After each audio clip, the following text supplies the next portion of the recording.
for the Black One podcast, the game of the year. Actually, that's not right. It should be game of the year. You gotta put the z. Yeah. What's four in Spanish? Cuatro? Four in Spanish is indeed cuatro. Thank you. Uno, dos, tres, cuatro, ciento, cinco. No. Cinco? Cinco. Even I knew Seis. that one. That's Yeah. the easiest one. Ciento. The hell is ciento? I thought siete is 7, isn't it? Yeah, siete is 7. Uno, dos, tres, cuatro, cinco, seis, siete, ocho, nueve, diez. It's just seis, right? 6 is seis. Seis. Yeah. Siete, ocho, nueve, diez. Once, doce, trece, catorce, quince, dieciséis, diecisiete. It's very close to French. Well, yeah. 1, 2, 3, 4, 5, 6, 7, 8, 9, 10, 11, 12, 13, 14, 15, 16, 17, 18, 19, 20, For some reason, 23. For some reason, Spanish got lazy from 16 through 19. My 9-year-old just told me I have a terrible accent. That's because she's never heard your accent. What are you talking about? I speak French like the pro. Come here, Izzy. Do you want to hear Phil's accent? Hello. We all want to Come hear. here. Hello, easy. I would like to speak French. Hang on a second. I'm going to put the headphones on her. Okay. This is what my friend Phil's French accent sounds like. You can come over here. No one else can see you. We're not broadcasting. Yeah, we are. Okay. Go ahead. We are. Hello, easy. It is Philippe. I am speaking French to you now. He's terrible. No, this Isn't is he? a perfect French accent. I am That is not from. even Francais. Of course, it is Francais. How could this But be of anything but course. Francais? You are nothing but a stupid Listen. English pig. Listen to my accent. I've been told but my name is Philippe, which is very French. Philippe. Philippe is very French. It is like a return to the womb. She is playing the hard to get, no? And we are actually broadcasting. You Oh, realize that, right? But I thought it was unlisted. It's I thought we unlisted were right now, right? broadcasting. But it's going to be up. Well, It will be yeah, live. That's so- okay. She didn't come on camera anyway. No, Well, she's smarter than her dad, That's absolutely and true. statistically, But ironically, way Yeah. more photogenic. well, So again, statistically, she kind of has to be. that's a bit of a jerk. Well, I'm paying. I'm a not saying you're compliment wrong. to your child. I know. But it's Come a on, I'm backhanded insult I'm being nice. No, that's to me. It's a front-handed compliment Seems to your far wonderful from forced. children Mm-hmm. who are all much better looking and far more intelligent than you. And who wouldn't be? Who doesn't want that for their children? Hey, I want my kid to be To better, much looking better and looking, smarter than and Greg far more Stewart. intelligent than me. Yeah, Yeah. exactly. You know what I don't have out here right now is my back scratcher. Are we going to start this or what? you're I- hosting it. I thought Correct. you were what? When did Wait, that what? happen? You hosted last year. Where did this come from? You always host Greg's the game hosting? of your You show. hosted last year. No, I did not. Yes, you No. did. Oh, you know what? I think we have that show recorded. We could probably go check. No. You hosted You last always year. do it. You do I see it. there's no argument for, hey, maybe Phil Ah, should host. Jesus. No, Hey, we maybe don't. Phil should host. It's not that bad. You know that's a bad idea. All right. I guess I'm hosting.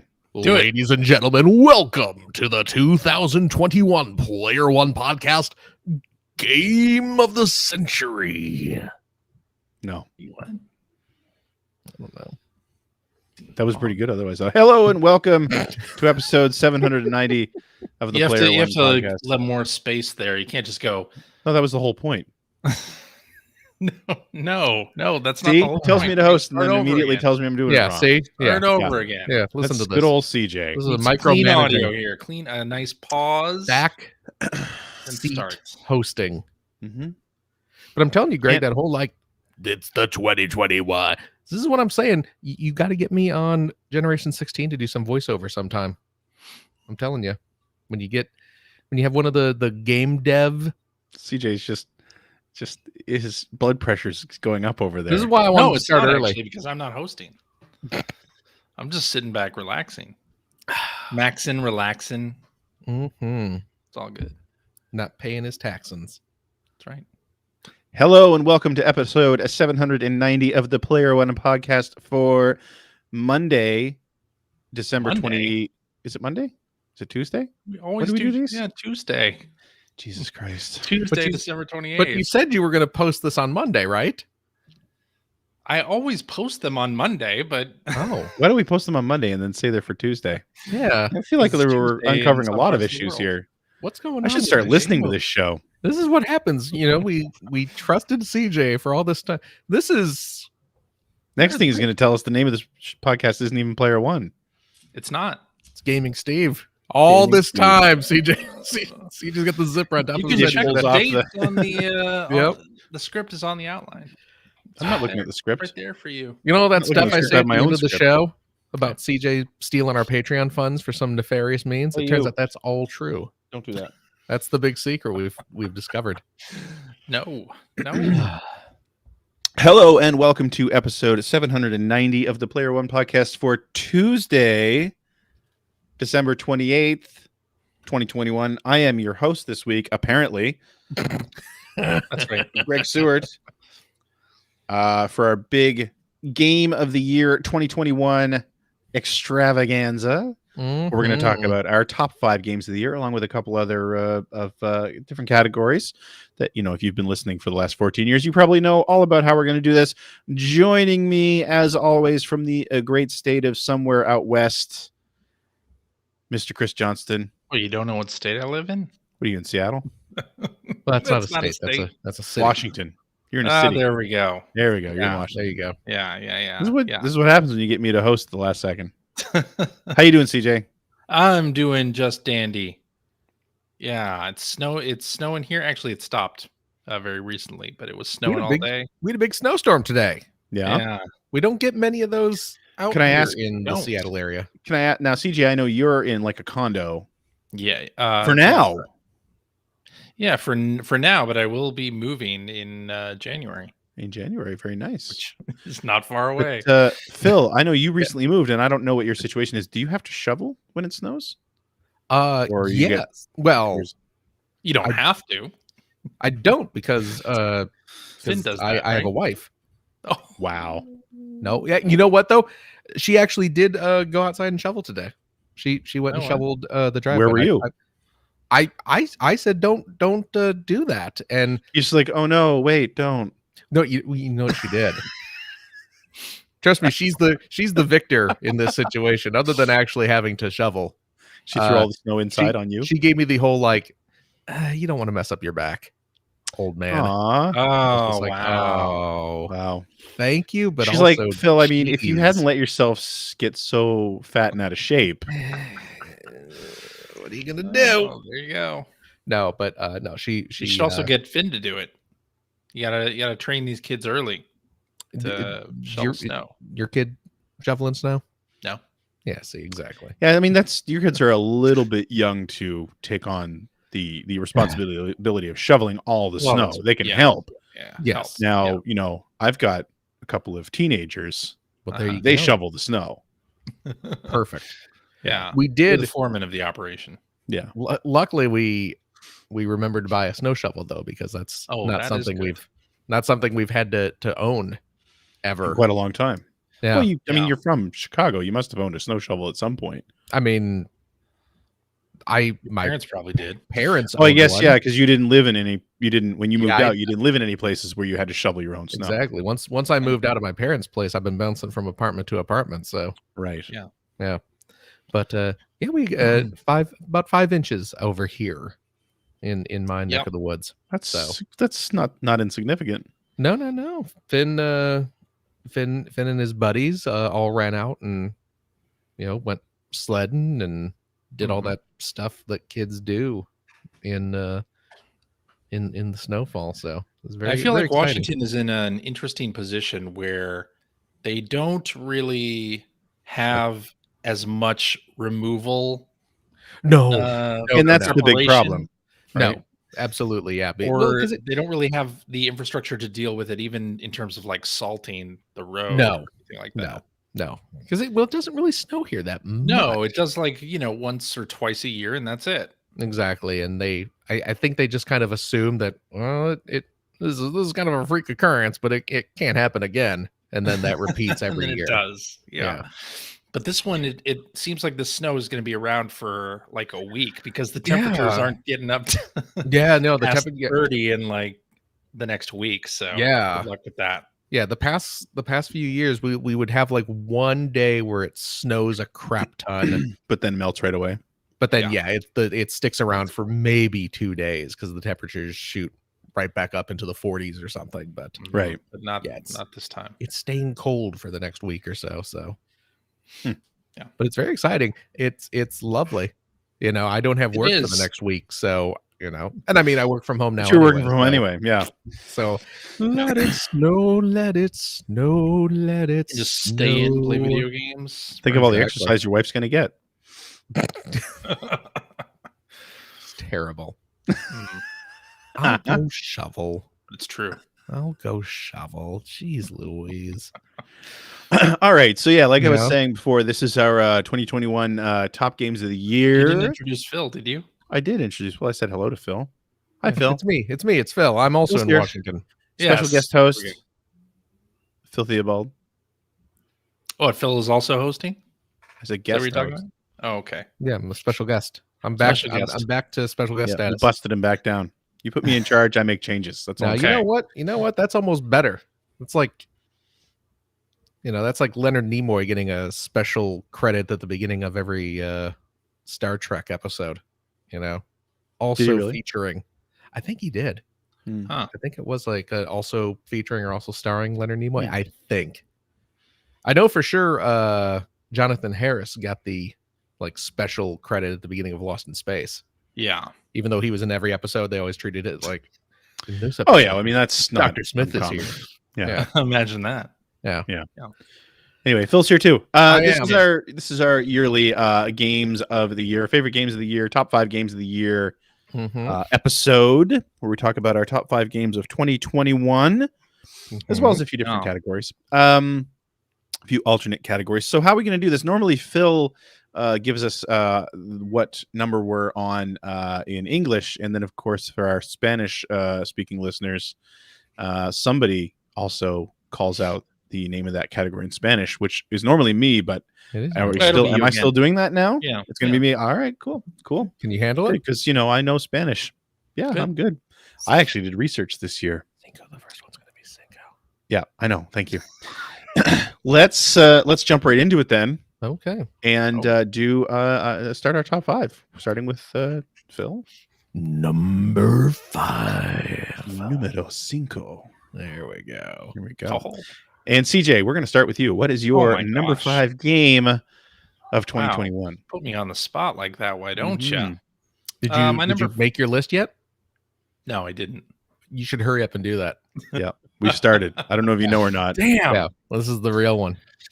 My number 5 game is The Forgotten City. Really? The Forgotten City. Yeah. I mean, if you think that's Dismissive. best. Dismissive of that. Yes. An adventure game about a lost city. Where Forgotten you City.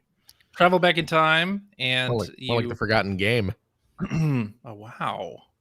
And it's your job to try to save this this group of people who are trapped in this hidden city where Hmm. the rules say that they'll all die if any one of them sins. So you have to figure out who is going to sin, stop them from doing so, go through this time loop. Sometimes you actually want them to sin so that you can start the time loop You don't again. like them very much, and you want to get rid of them. Yeah, exactly. Yeah. Exactly. So this is a game that started out as a Skyrim mod. I was going to say, Oddly this is enough. an Elder Scrolls mod originally, right? It's made by like Originally, 4 yes. people. No, one guy did this Oh, Skyrim mod by himself. No, I mean, Okay. but this game, because This game, was programmed by, yeah, 4 people. well, I think, obviously, it's not a Skyrim mod anymore. Yeah. They turned it into a full game. And Yeah. a team of 4 people did that. And it's a really interesting story. Actually, they have a no-clip documentary on the making of this game and interview the guy who was a lawyer and just tooling around with game development on the side, did the Skyrim mod. Mhm. And then some other game developers convinced him to make it into a full game. So they did that, and he quit his job. And this whole thing, apparently someone at his law firm caught wind of his Skyrim mod and asked him if it was him, if like this article on Kotaku was, if they're talking about him. And he said yes. Apparently they didn't think there was going to be much much of a future for him in games if he left the legal profession. They thought that he should devote all of his time to lawyering and none of this video game nonsense. So I'm paraphrasing. This is currently available on Game Pass. It is on Game Pass. I actually bought it after. Did you really? Because I really enjoyed it. Eventually, it'll probably drop off of Game Pass, and I figured I liked it so much that I would support the developer and, You wanted to stick it to those you should. To his lawyer former coworkers. Did you send a message to all his old lawyer buddies saying, "Hey, suck it"? Bought That's exactly right. He made it. I could have I played highly it for recommend free, it. It is a very quick play. It is like 4 or 5 hours of time, and it's replayable. You can go through. There's 4 different endings that you can check out in the game, and it's pretty fun. And it's available on like every platform. Although the Switch has a cloud version. No, okay.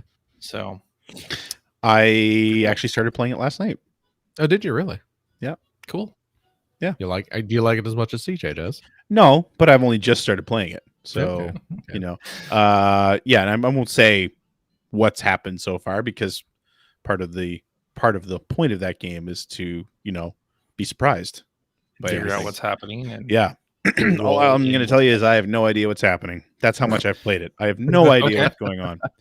All I know is I did something wrong and the timeline is restarted, and that's it. That's all I got. There you go. So, yeah. Cool. All right. Thanks, CJ. Phil. Yes. What's your number 5? My number 5, and I'm already messing up our formula, is because I'm throwing a bit of an asterisk in here. But my number 5 game is Kena, Bridge of Spirits. You mean Kana? Kena. Whatever. Kena. Yes. Kena. Yeah. Bridge of Spirits, which I am putting the asterisk on there for because he didn't actually play it. Your kid played it. My kid played it. I played a couple hours.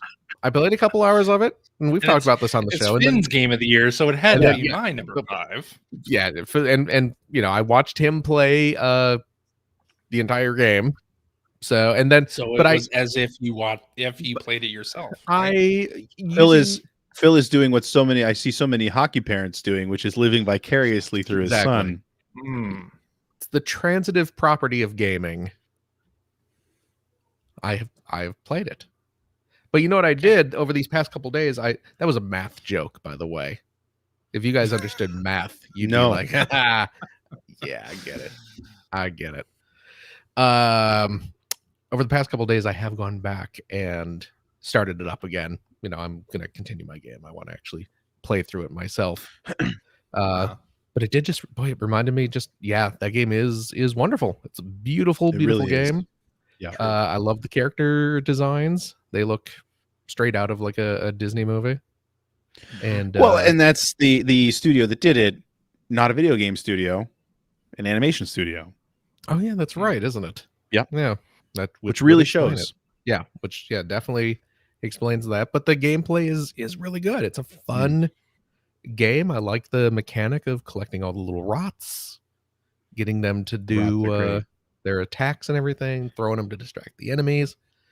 Yep. It's a fun, stunningly beautiful game. Did you see that there was an update for to add Christmas hats to the rots? I did, yes. What? Yes. Yeah. So now's the time to dive back in. Yep. Love that. And that. Honestly, again for the first time.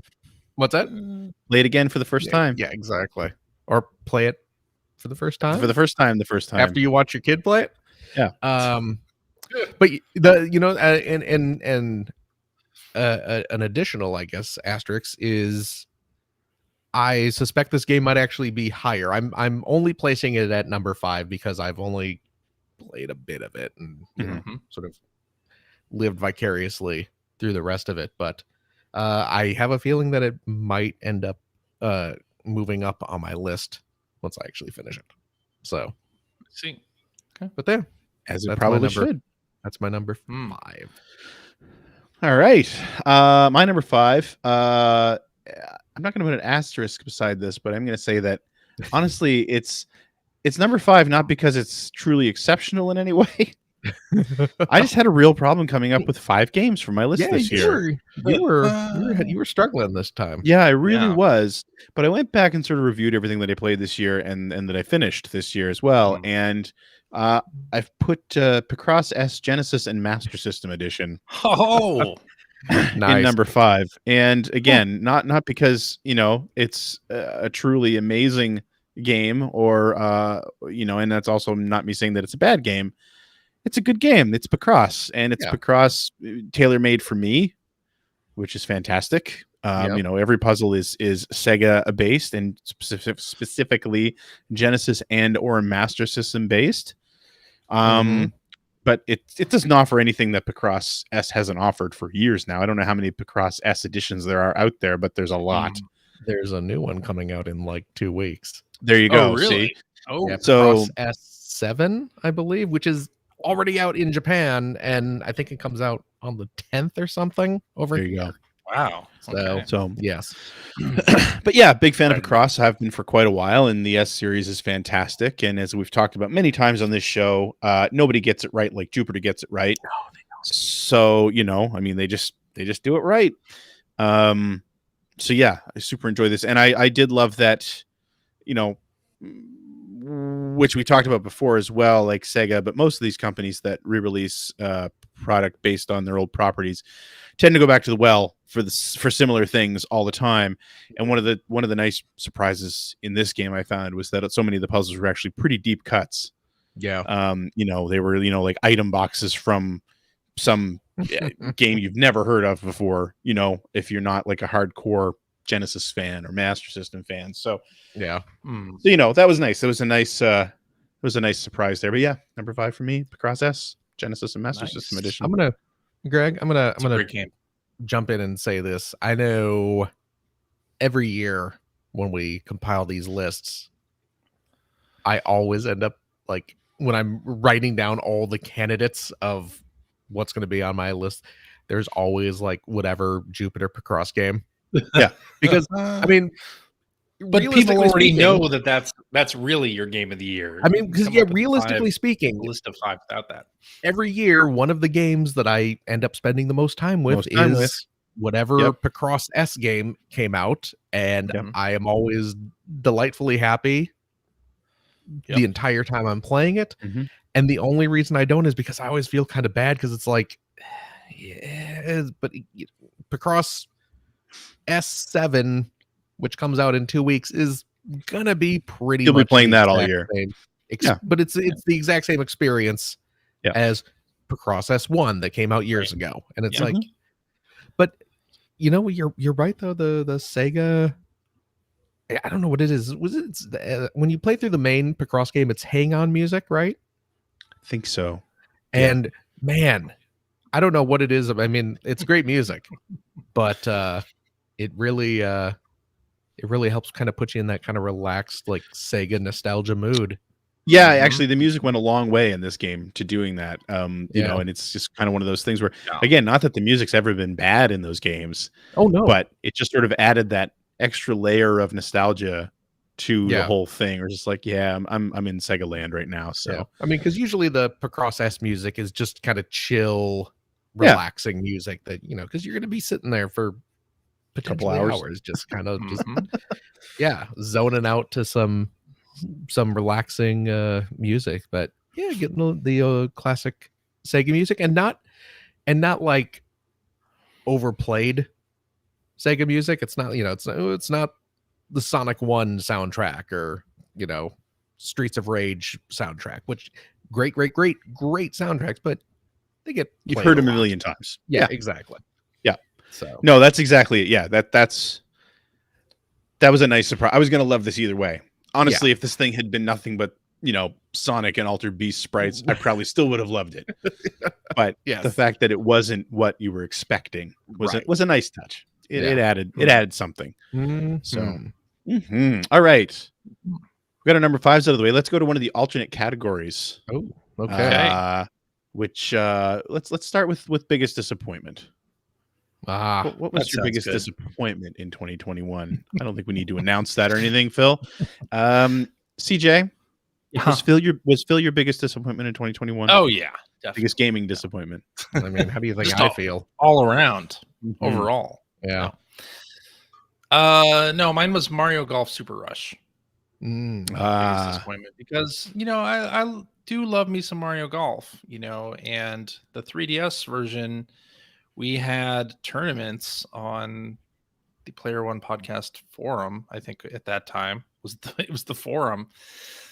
Yeah, it was the forum, and it was a game that I played for months, basically, and it was all because it had its own sort of online tournament setup. You could set up a tournament, have it go for a week, and people could play whenever they got the chance to, and it would do all the rankings and listings by itself. Mario Golf Super Rush does not do any of that, does not have any sort of online tournament infrastructure, which I think is definitely a mistake.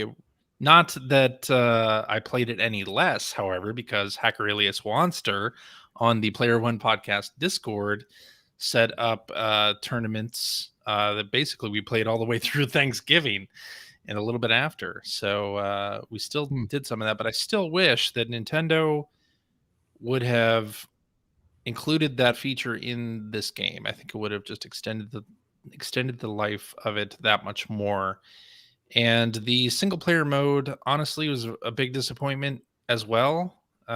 Just wasn't really that good.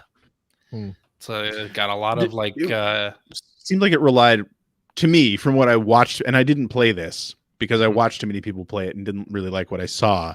But it seemed like it really relied on the gimmick too much. Maybe I'm wrong about that. I mean, not really, not the single player mode itself, but just the game itself. It seemed like it weighed heavily on that over any sort of online tournament thing. Yeah, right. It was much more of a party game than anything else. You can play it, locally multiplayer as well. But yeah, just disappointed in the package overall. Not pleased with it. Nothing worse than package disappointment. I know. Been there. So yeah, and I guess it's worth pointing out. I think CJ, you just said it really well. Of course, biggest disappointment is not us saying worst game. No, no. Because I did end up playing 20 hours, 30 hours of Mario Golf Super Rush, all the same, and I do think when you get down to it, the nitty gritty, it's a fine golf game. It just doesn't have the breadth of features that I wanted out of a new Mario Golf game. They were in previous installments too. Yeah, I think that's what makes it worse. Yeah. Cool. Phil, what about you? Yes. Getting in Group B of my Analog Pocket pre-order. I really should have been in Group A. I'm sorry. I know who I am. That is disappointing. Wow. I mean, that is disappointing, but my actual biggest video game disappointment this year was Earth Defense Force World Brothers. World Brothers, which, I mean, that game seemed like it was kind of gonna be tailor-made for me. I mean, I love Earth Defense Force, and it's got that goofy Minecraft aesthetic, which I'm all for. Silly, cartoony looking, blocky kind of games and stuff like that, but I bounced right off it. It did not click with me. I didn't like the way the levels were set up. I didn't like the kind of small sort of self-contained environments. I didn't like the character switching throughout the levels. Because they wanted you to play it multiplayer, right? That's why they have the character switching in there. I mean, there is that, but I mean, I think they were just also trying to, this will add variety. This will, so you could have you could be running around as one of the ground soldiers, but then you can switch to like one of the air divers so you can fly around and stuff like that. And I think they were trying to just sort of mix up the gameplay a little bit, but it didn't really work for me. So it was also weirdly like light racism, because you'd have like you'd unlock all the different characters and it's like, here's the Mexican EDF person, they have a big sombrero and they throw tequila bottles instead. I was just like, really? But when that's in Punch Out, you love it. Is there a big sombrero wearing? Soda Popinski would like a word. Yeah, exactly. Oh man. Was in Punch Out on the Wii, isn't the first guy you go against a Frenchman who like Oh yeah, when you hit him, don't you punch baguettes him, fly out of him? baguettes Yeah, fall like out. croissants and stuff like that. What's his name? Not Glass Joe. No. Dom I don't remember that. No, Don Flamenco's Italian. Anyway. Yeah. Anyway. Okay. Yeah. So you like casual racism when it's in Punch Out. You dislike it when it's ruined, As long as the game around it is unimpeachable. Yes. Right. The light racism is okay. Light racism is all if right. the game around it isn't perfect, well then that's unacceptable. Yes. Okay. Yeah. Got it. Yeah. Okay. For me, and I went back and forth on this a lot, and you guys can probably guess what I'm about to say. Because I spent a lot of this year complaining about this game, a lot of this most recent part of the year complaining about this game while at the same time defending this game. But I got to say, for me, the biggest disappointment this year was Metroid Dread. And that's based entirely on how much I built that up in my mind. How excited I was for it, only to be completely disappointed by it. And having it start out so strong, and then I just, not being able to wrap my head around the game. But yeah, that was a big problem in general. But I mean, also just, I didn't like how most of the weapons got reduced to keys. Basically, they felt more like keys than new weapons. I've actually been meaning to go back, and I'm going to do this week, go back and listen to what we all were saying back when Samus Returns came out, because obviously it's made by the same crew, and obviously the parry option on enemies and stuff like that, like it was a big deal in that game. And I actually went back and started playing it a little bit recently and realized that it was a problem back then too. It was just more so many required in that game than this. It was way more required. Yeah. So but yeah, I didn't like. There's just so much about Metroid Dread that I didn't like, that far outweighs all the good that's in there. So yeah, for me that was the biggest disappointment. Again, not saying terrible game, saying not the game I was looking forward to, and I built it up so much in my head. I was so excited for a new Metroid, and we'll get in another new one soon here. So Prime 4, yeah, any day now. Fingers crossed. At some point, yeah. Hopefully, we'll get another JPEG at least. Yeah. Did you buy Castlevania Advance Collection? I did. Good. Well, there you go. Play those. Oh, I'm going to. Good. Okay, cool. Let's move on back into our top 5 again. What's next, Phil? Number 4. Numero 4. CJ, what's your number 4 game in 2021? Well, Greg, I'll tell you what. You just called it your biggest disappointment of the year. I call it my number 4. It's Metroid Dread. Terrible pick. Go ahead. Right. I mean, I'm also a huge fan of the Metroid series, especially the 2D ones. And you are absolutely right that there are flaws to this game. There were bits that I don't like, especially the Emmys. And you're right that the power-ups felt like nothing more than area keys and such. And for all of that, though, I really did love the game. I thought it looked great on the Switch, especially the OLED model Switch. The colors pop on that machine. I played it mostly handheld for that reason. But yeah, I just really enjoyed it. I obviously dislike the map system and the Emmys and the key card thing. And I mean, there's a list of things that I could go on and on and on that I don't Pretty like. much but everything it's after you press Metroid. start, I didn't like. No, just No, it's Metroid. And the fact that they sort of walked away from a little bit anyway, the reliance on that parry system was good, was an improvement for sure. And I think it's hard to make a Metroid game that surprises people because they've done it so many times. Now there's so many other Metroid style games. Like, what could they possibly do to mix things up? The Emmys, it was a good stab. It failed for me, but wasn't. I mean, it was frustrating at the time, but usually those are short segments, luckily, and they're over Right. quickly. And then you get back to the game. I thought it was interesting that they mixed up the order in which I expected to get the upgrades. You expect to get certain things at certain times, and this Yeah. game really played with that expectation and did things in a completely opposite order from what I would think, except for the final couple things. But yeah, I just really enjoyed it. So it's my number 4. Cool. Philip, what about you? My number 4 game is actually you mentioned it earlier as your most disappointing game of the year. It's Metroid. I feel like Dread we've really built a good Metroid Dread segment here into this for episode. for the Switch.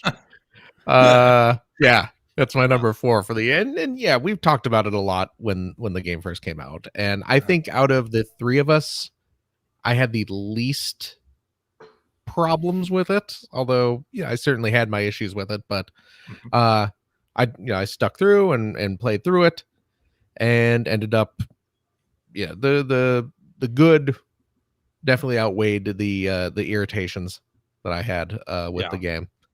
But and it's the same with me. However, it would have been higher on the list had those irritations not been. Oh well, there. yeah, of That's course, fair. of course, yeah, absolutely.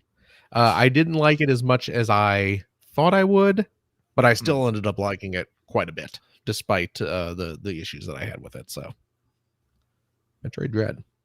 Right on. Yeah. You mentioned earlier, Phil, about how the Picross games always end up on your short list when we're doing our top 5 episodes each year.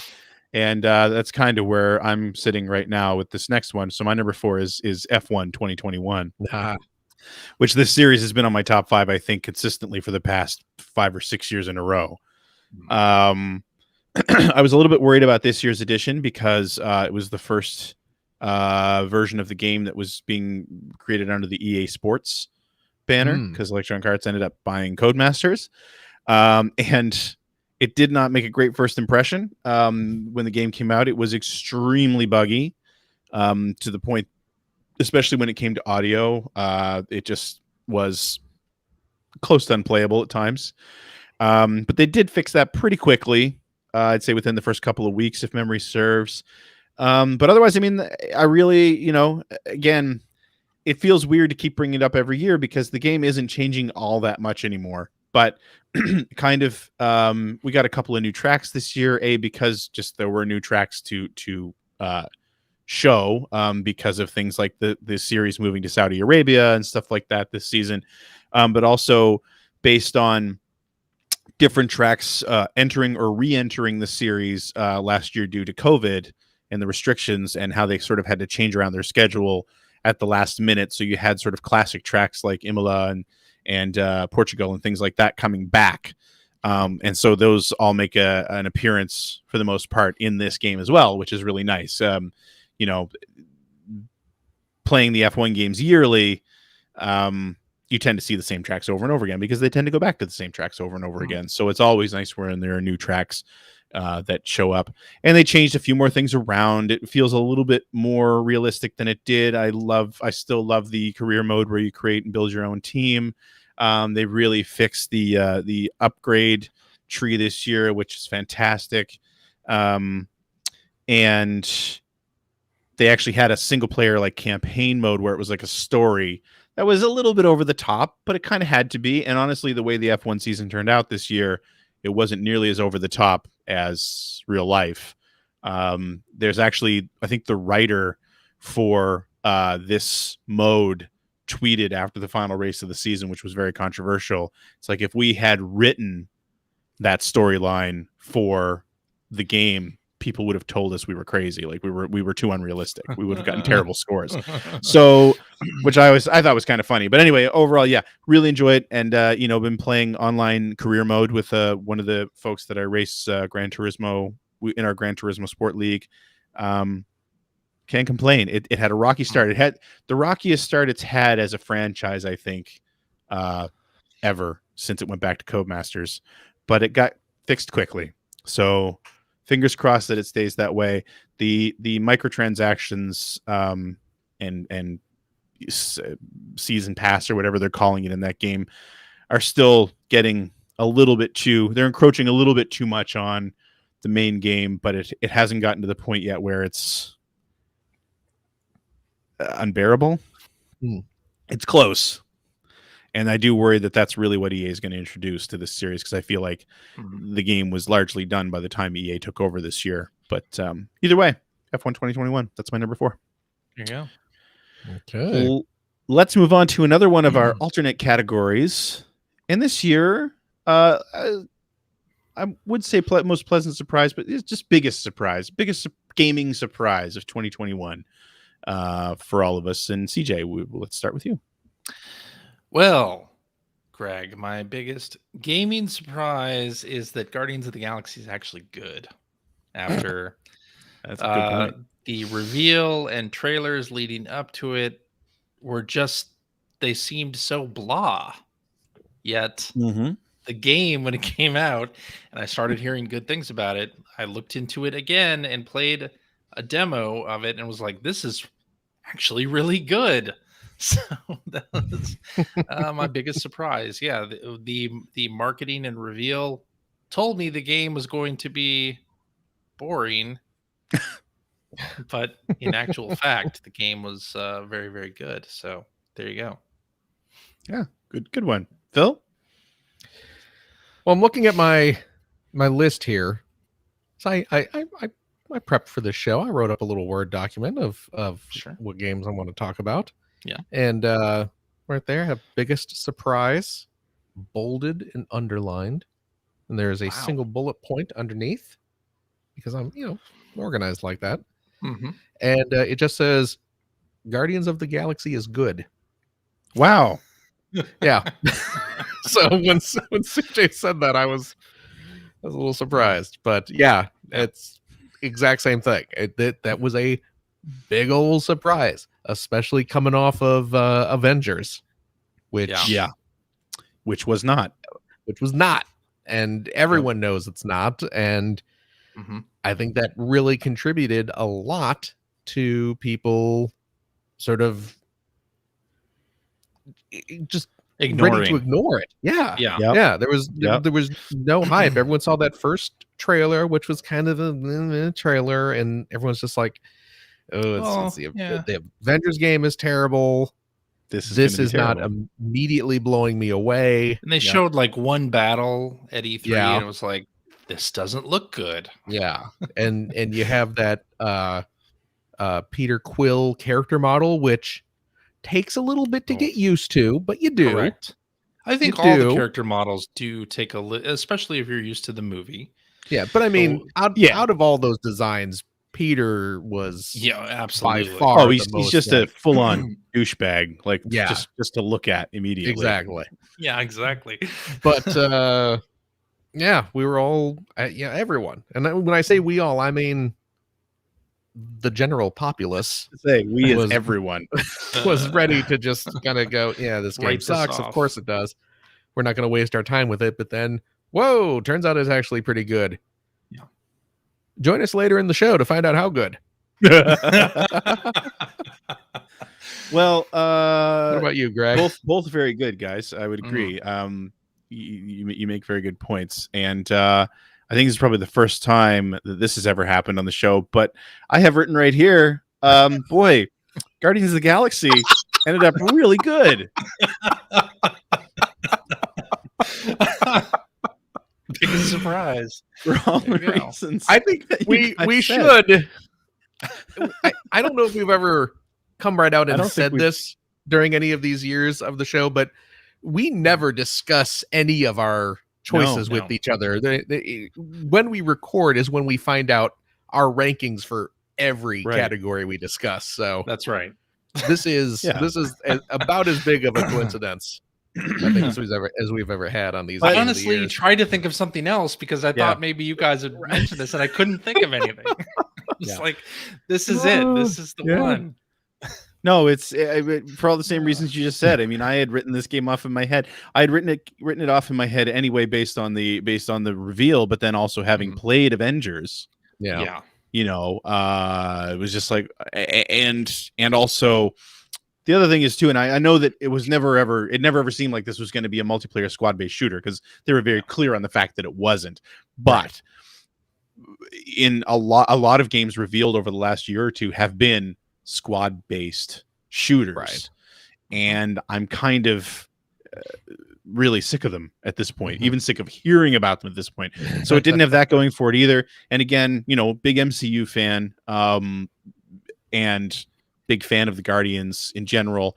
And one of the biggest problems with Avengers was that every character in there felt like an off-brand MCU character. Right. And it felt like that was going to extend to Guardians. Helped in no small way by the fact that Peter's character model looked awful right from the start.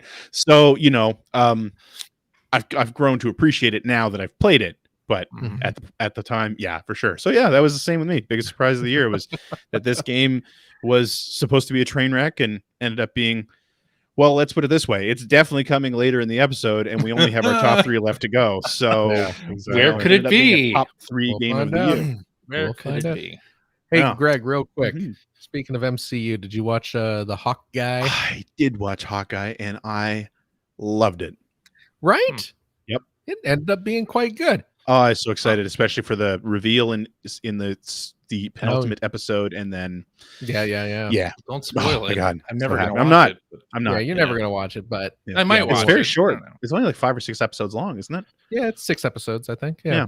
So Yeah, the first 2 episodes, because they posted the first 2 simultaneously. they were okay. And the first 2, I was like, this seems pretty good. You know what carried the first 2 episodes for me, and I don't What's know that? if this was the same for you. What's Kate that? Bishop was immediately likable. Well, I liked her as a Haley, character right from the start. Haley Steinfeld is just pretty instantly likable in whatever she does, right? But the writing for her character is Oh, yeah. fantastic. Like Yeah. she's got this very well defined personality that's very Right. idiosyncratic, like right off the bat. Yes. And I just fell in love with it right from the start. So Yeah. And then the first 2 episodes, I thought they were okay, but I was not immediately sold on it. But then that 3rd episode, when it kind of like they kind of settled into the tone of the show, and it's like, I see what they're Well, Disney being a Plus little kind of did this lighthearted. with WandaVision too, right? They posted the first 3 episodes, I think, of WandaVision. yeah, but Yeah. WandaVision was immediately interesting. Yeah, but Yeah. WandaVision, you go back, and especially if you don't know the characters, it starts off very slow. Why would you watch that show without knowing the characters? I did. And Well, I, I really will say, enjoyed though- it. I really enjoyed it. What If had But, the same thing. What If started off so slow that I actually wasn't sure I was going to watch the whole series. Oh yeah. And then I'm glad I did, because it really picked up at the end. But You haven't seen new Spider-Man yet, have you? no. Okay. Or the Eternals or whatever that's called, which I know I is haven't not seen supposed to be very Eternals yet. good, but I'm gonna watch that when it comes on Disney in January. Yeah. But there's I'm not gonna spoil anything, but there's something in one of the post-credit scenes of Spidey that ties into What If. yeah, I've got to see this.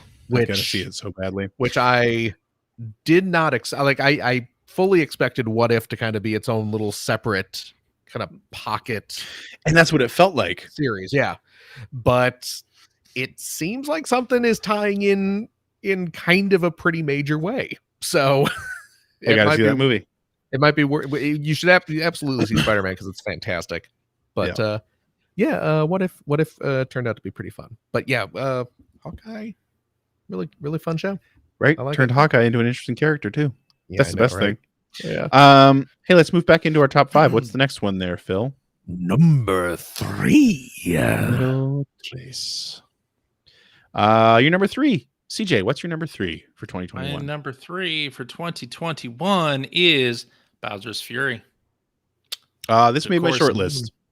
This is a side game to Super Mario 3D World, released on the Switch, which is also a great game in its own right, and you should Yes, it definitely is. play that if you have not, Yeah. especially with some of the fixes that they made to the game speed and other things like that. But Bowser's Fury in particular was just a great little short Mario adventure, open world, quote unquote. Even though everything's in its own area or whatnot, I thought the progression was good. I thought the little races for blue coins was fun. I even thought the battling Bowser every step of the way was fun. Yeah. And it was just a nice change up of the usual Mario formula, even though it's very much a Mario game. It's exactly the same Yeah. formula, but the fact that the setting is this open world area where you can go and do anything, and it didn't feel like I was penalized very much at all during play. If I missed something, I could always, come back to it or go do something else in the world. And that just felt really good. And I hope that this sort of bridges the gap between the Mario games that we're used to and the future of Mario games. I want to see more experimentation, want to see Nintendo do new things with Mario, and I don't want to just see Mario Odyssey 2, although I'd play that and I'd probably love that.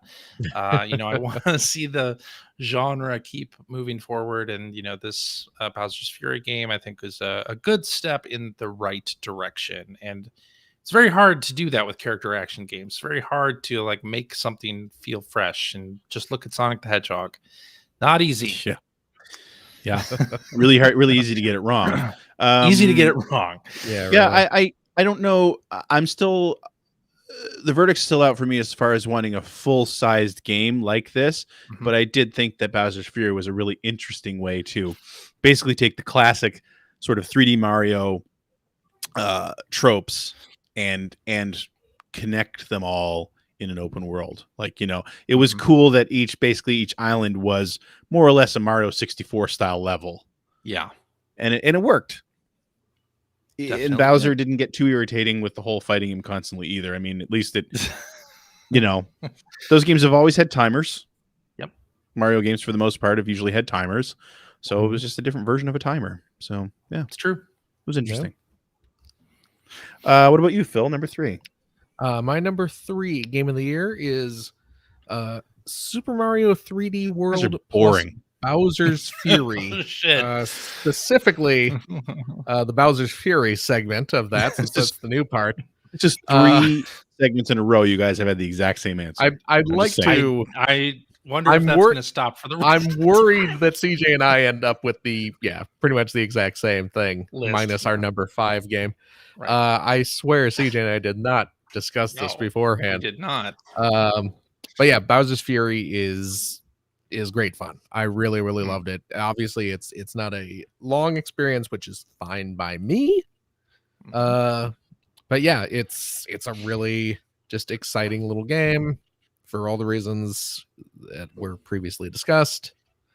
And I loved the end game portion of it when Bowser's just kind of constantly there, where you're just in the kind of frantic mad rush for those last few segments of the game. So I don't know what more needs to be said about it, but Bowser's Fury is terrific. Yes. So all right. there. My number 3 was not Bowser's Fury. Well, you weren't on the Slack chain that CJ and I were on when we were discussing. Clearly. My number 3 was Kena Bridge of Spirits. Oh, there you go. Yeah, I really, and I did play through it on my own. I didn't make one of my children do it, That's and seems like a waste of time. I clearly you got to learn to work smarter, not harder. Exactly. But yeah, for a lot of the reasons that you said earlier, I mean, it was just it was interesting to me because it was an indie game. So I kind of expected it to have these rough edges, and it really doesn't. You know, No. It and maybe that is because of the studio that it comes from and their animation background, but it just the whole thing has a nice polished feel to it. It can get very challenging at times, especially the bosses. But for the most part, I found it actually really relaxing to play. I really liked Kana as a character. I really loved the world. I thought they did a fantastic job building out that world. I was always excited to sort of see what was next and to see it sort of rebuilding, you know, as you go through and everything sort of gets healed and that sort of thing. And the rot was a great character idea that you end up using a lot in combat as well. Plus they're just kind of cute, which never hurts, and finding new ones was always fun, and putting little hats on them was always fun. I gotta go back so I can give them some Christmas hats. And but yeah, I mean, it was a nice sort of surprise. Not as nice a surprise as Guardians of the Galaxy being great, but still a very nice surprise. Well, it's because we weren't actively expecting this to be bad. Right. Yeah. But no, I was really happy with it because I remember seeing a teaser for it. I don't remember how far back, but I have had it on my list of like games to watch for quite a while. And the teaser was enough for me. It's like, you know, I really hope this is good because it at least looked interesting. And I liked the whole idea of sort of revealing the story in each area. They were mostly very good. Some of them were a little bit emotional, which is exactly the type of thing I'm looking for in a game like this. So yeah, all in all, just a fantastic game. And I mean, for the price too and everything else, like you can't go wrong. You know, it was kind of nice. You know, like I said, I went back to continue my game where I had left off, and you know, it had been like 2 months or so since I had played it. And it's one of those things where you get back into it and you have forgotten all the mechanics and how exactly. And this game has a fair number of mechanics in terms of controlling the rot and when you can control them, and then how to clear out the kind of infected areas and stuff like that. So I was really kind of having a little struggle at first trying to remember all that stuff. And then of course you're in the middle of a map, and the maps in this game are you know fairly maze like. Yep.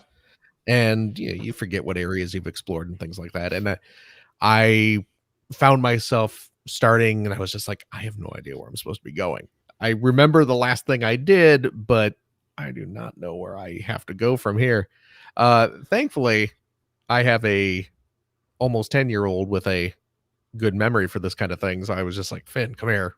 Let me show you where I'm at. Where am I supposed to go? And he was just, okay, yeah. Okay, so you need to go down there. And he's like pointing out exactly. And I mean, he hasn't played it for a couple months either since he finished it, but you know, it was all still fresh in his head, you know, the layout of the levels and what my next goal I had to do. So I'm glad I had a kid. He finally paid off. Particular reason. He finally paid off. So He finally earning his name to Game Facts. Yeah. Little game fact Theobald. Wow. So okay. So let's move on to one more extra category here. Yeah. And that is your favorite game that we usually say from the previous year, but recent years that you played for the first time in 2021. CJ, let's start with you. Well, I'm going to cheat a little bit. Here we go. Mega Man 2? Because I don't think I played very many games. Certainly didn't complete very many games from outside of 2021.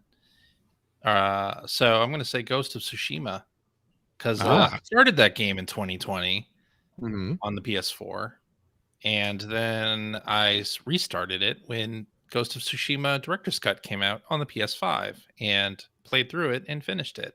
I still need to play this. So that I do too. is my favorite game, not from 2020, that I played in 2021. And it's a beautiful game. Love it. Just love the aesthetic of everything in there. And I think, I bumped the difficulty down to easy. I just wasn't in the mood to play it, I think, in 2020. Like, I think it just didn't strike me at the right time. It Yeah. wasn't the right time for an open world type game. But in 2021, I was all for it. Plus, something to play on my PS5, which is otherwise not seen a whole lot of action. But yeah, really, really enjoyed Ghost of Tsushima Director's Cut. Started playing the new island, the new content as well. And that's super fun. And I even played some of the multiplayer mode, which, as I said on the podcast, terrified my daughter.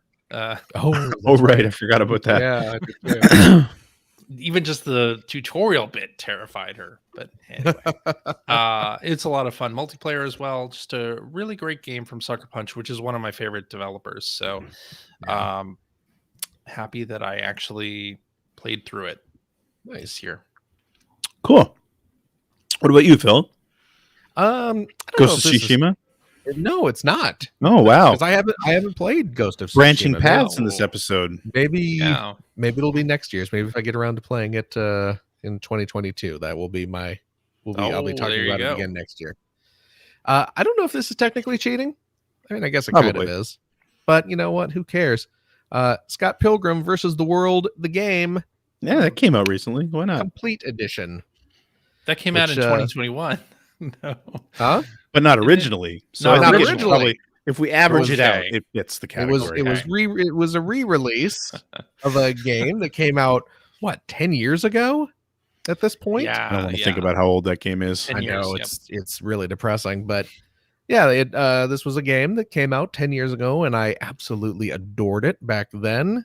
And At a time when everyone- Ubisoft took some chances. Did I know, something right? Original. Oh, the good old days. And people have been begging for a re-release for years and years, and it finally happened. So Yes, it did. it came back. I got to play it again, play through it again. It's still a wonderful little beat 'em up. It's still gorgeous to look at. It's the classic 8-bit style that we all love from the old Nintendo Entertainment System days. It's not. This is such No, a true. bit. Oh my God. It's a bit. It's a bit. But the soundtrack is, of course, a top-notch chiptune soundtrack. And yeah, I adore it. I am also very excited because we're coming up on the 1-year anniversary of me ordering my physical edition of the game. And it has yet to ship.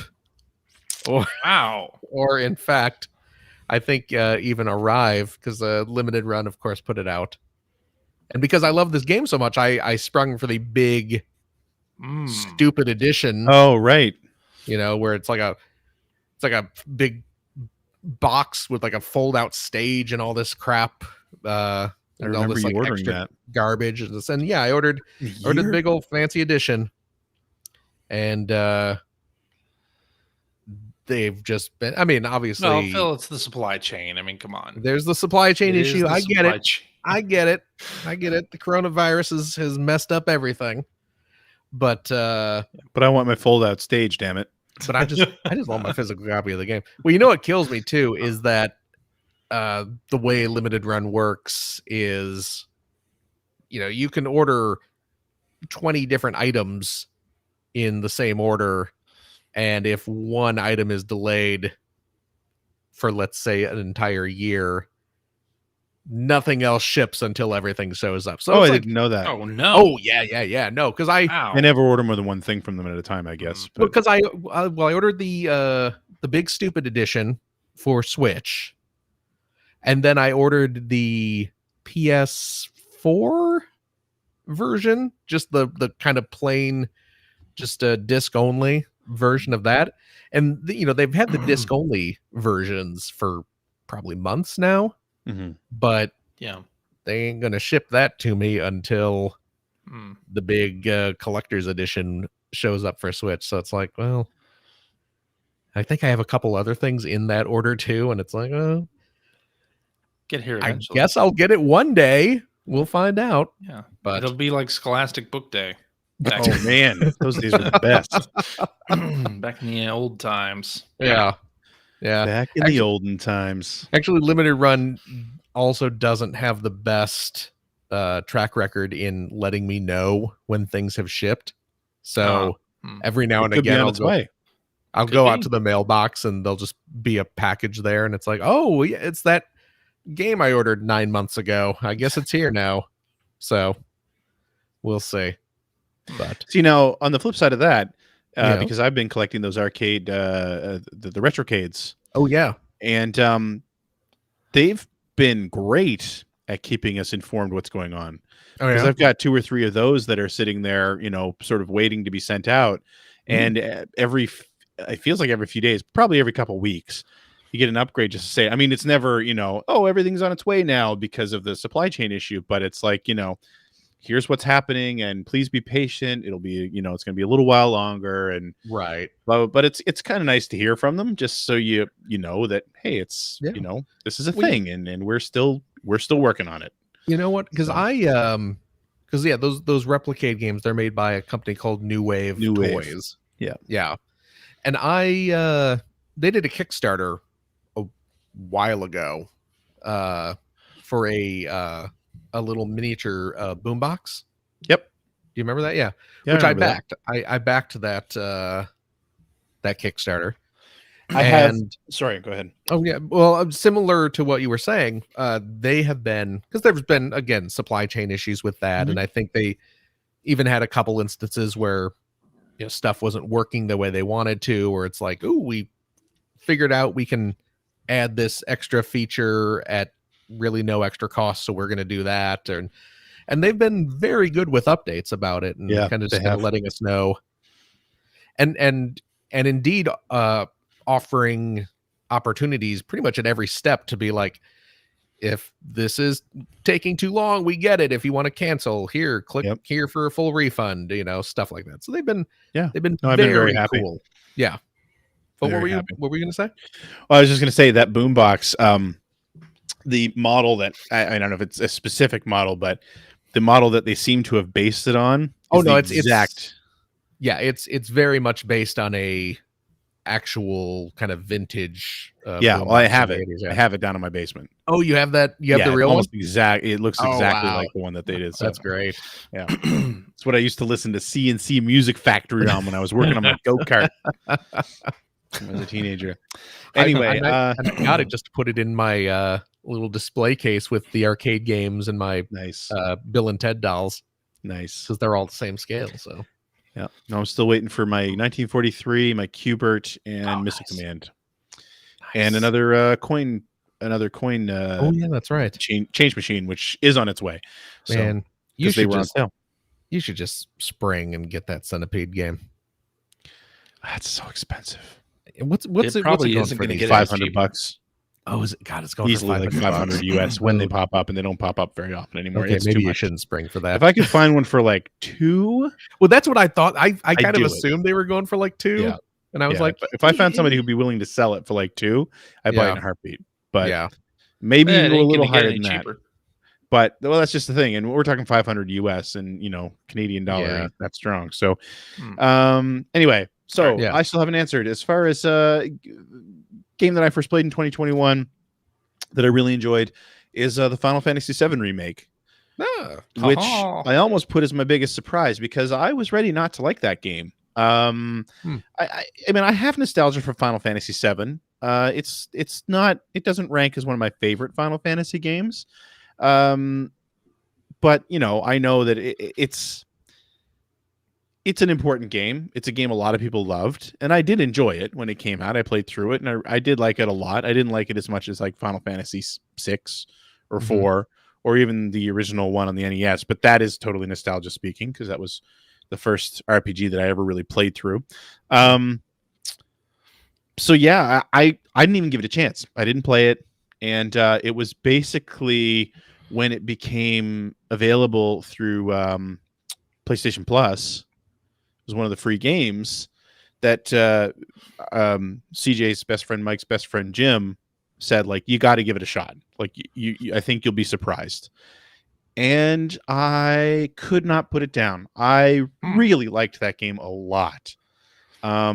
It's clearly it's only based on Final Fantasy VII. It's an action game at this point. It's got some RPG style to it, play mechanics, but for the most part, it's a hack and slash action game.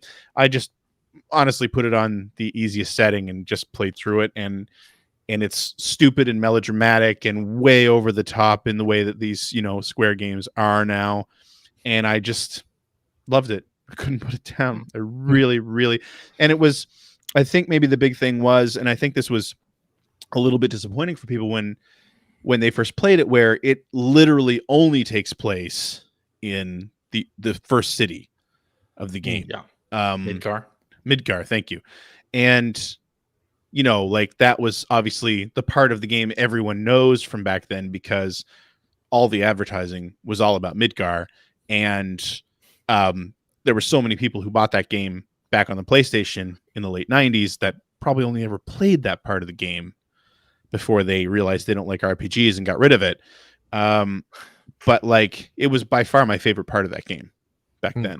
So the fact that it took place entirely in Midgar, and I got to explore Midgar to a ridiculous degree, loved it. Just absolutely loved it. So yeah. Which, by the way, I don't know if you saw the news that now the PS Plus version of the game can be upgraded to the PS5 version, and you can get Integrate. Yes, I need to do that actually, because I'm that's got Integrate has Yuffie in it. Correct. I think, who is my favorite character from Final Fantasy VII. So yeah, gonna have to do that. All right, let's get back into our top 5. Phil, what's next? Number 2. Numero dos. CJ, what's your number 2 game for 2021? Well, my number 2 game is also a game that stars a duo. I am talking about Ratchet and Clank Rift Apart. This game was basically the reason why I bought a PS5 at launch. And I was waiting for this game for so long. And it, the reveal of it looked amazing. I love pretty much all of the Ratchet and Clank games. The first game, I mean, they fixed it with the 2016 PS4 game. But I just really enjoy the mechanics. I love the shooting, love the light puzzle mechanics in the Ratchet games. And this one just ratcheted that up even more. Somebody's doing some back of the box quotes. Oh my. And I was fine. When they revealed it and they showed the rifts and all that, people I think blew it up into being like, oh my god, you're gonna be able to go from one version of the level to the other and blah blah blah. And for some people that made them disappointed with the final product, and it didn't really do that. The rifts are scripted sequences or specific areas that didn't feel like you're going through one version of the level and back to another or something like that. So I was fine with that, though. It was the Ratchet and Clank platformy style and all of the cool weapons, and it didn't have any fluff. Like, I feel like this game was just all killer, no filler in general. Wow. Keep laying it on, CJ. You're doing great. That's right. I ended up getting a platinum on this, and I almost never do that. So a game has to be really good for me to bother getting everything. And not very many games can do that. And Ratchet and Clank Rift Apart did. And it helps, of course, that it didn't require you to play it on legendary difficulty or anything like that, or play through multiple times. And just enjoyed the hell out of it. What a fun ride. I almost want to go back and replay it. I started New Game Plus. I didn't continue through it a second time, but maybe I'll have to do that at some last point. I checked, you're kind of snowed in now, so I'm snowed in, so maybe I'll you've got an opportunity. Just a great game. Anyway, that's my number 2. Phil? Well, my game, my number 2 game also stars a duo. It's Mohawk and headphone jack Mhm. for the Super Nintendo Entertainment System. Oh. No, it's Ratchet and Clank Rift Apart. So, Yeah. because it was the game that I bought my PS5 for Jesus. originally, and I just Oh, you too? Oh, kind of wow. sat there waiting for months to get a chance to play this game, and finally did. And boy, does it Well, to fill the climb time, to the top of the played, yarn ball. We played things like Returnal and Destruction Oh, yeah, All Stars, and I mean, there were other things. Miles Morales. I Miles don't know if you Morales. remember that. Miles Do you remember that Morales. game, Miles? Waiting Spider-Man to did play pretty well last Ratchet year. and Clank. Spider-Man Miles Morales was a Yeah, was a it was fabulous game. fabulous game. You're right. Fabulous You're right. game. Yeah. But yeah, I was obviously very excited because I love the Ratchet and Clank games. And hey, turns out Ratchet and Clank Rift Apart is a very good game. So Would you say the best one in the series? mm, That's a tall order. I I understand. I don't know. You'd have to go I back and don't- play some of the old ones again. I don't know if it is because the last one, the just 2016 remake? Ratchet and Clank, the sort of remake of the first one, is really good. But you know what? I still love the future games. Yeah, me too. Yeah. The future games were amazing. Yeah. Mhm. So And yeah, what was the first Tools of Destruction? Was it the first future game? I think so. I still love how that game ends. Mm. I'm spoiling it. I'm spoiling a PS3 game. I'm sorry. Because that kind of took me by surprise because it came very much out of left field where the game ends and you're having like this big victory celebration and then Clank gets kidnapped. Yep. He gets abducted by I forget the little aliens' names, but I don't remember either. the little race of aliens, they show up and steal Clank, and then it just kind of ends on this sort of like, wait, what happened kind of note. And it was kind of dramatic and a little shocking, a little sad, because these your favorite video game duo has been broken up.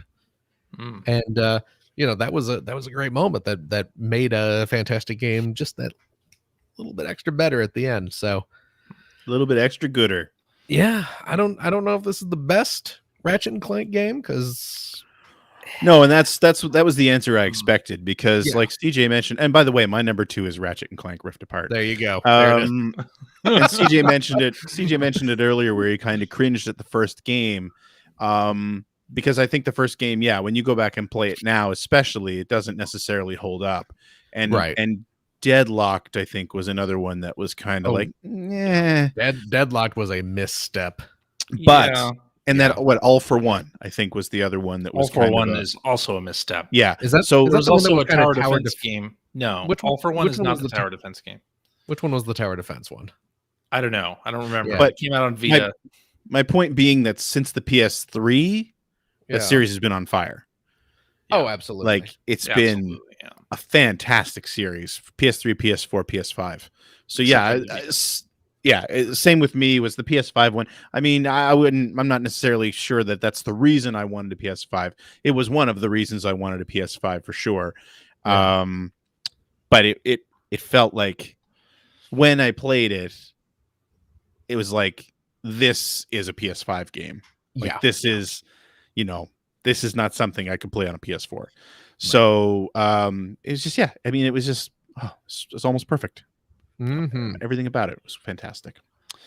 So I think we'll move on to the final game in our top 5. Phil, you wanna? Oh, are we not doing our most anticipated I game? figured we put before? that to the very end. We'll do Oh, that okay. at the very end. Yeah. Okay, well that'll be. This is going to be a little anticlimactic. We all know what this is going to be anyway, but let's announce the number here.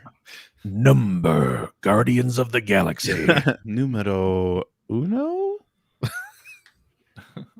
I don't know how to say Guardians of the Galaxy in Spanish. ¿Dónde está la biblioteca? Anyway, did we all pick Guardians of the number Galaxy? one? Yeah, I think the official number one game of 2021 for the Player One podcast is Marvel's Guardians of the Galaxy. Yeah. Yeah, for every reason we just said earlier. And- This is just so good. And I mean, there are multiple weeks. If you go back just a couple episodes, there are a few weeks where we go into great detail about Yeah. why this But game here's qualifies. the thing about this game. Tell us. The gameplay itself, the combat, is not spectacular in the way that it's not groundbreaking. It's not innovative. It's not pushing any new systems or anything like that. Like but it's not bad. It's not bad, no, but it's doing something that video game. It's combat that's just kind of rote video game combat, RPG, like sci-fi RPG combat, the way a lot of people have already seen.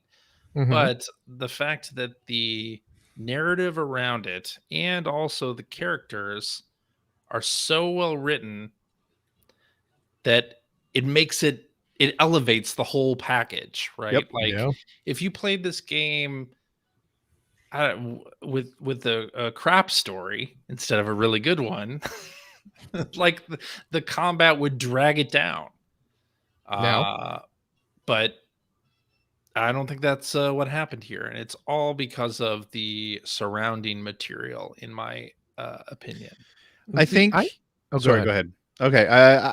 I think for me, that's a good point. And this game delivered so much in a way that I wanted Avengers to deliver.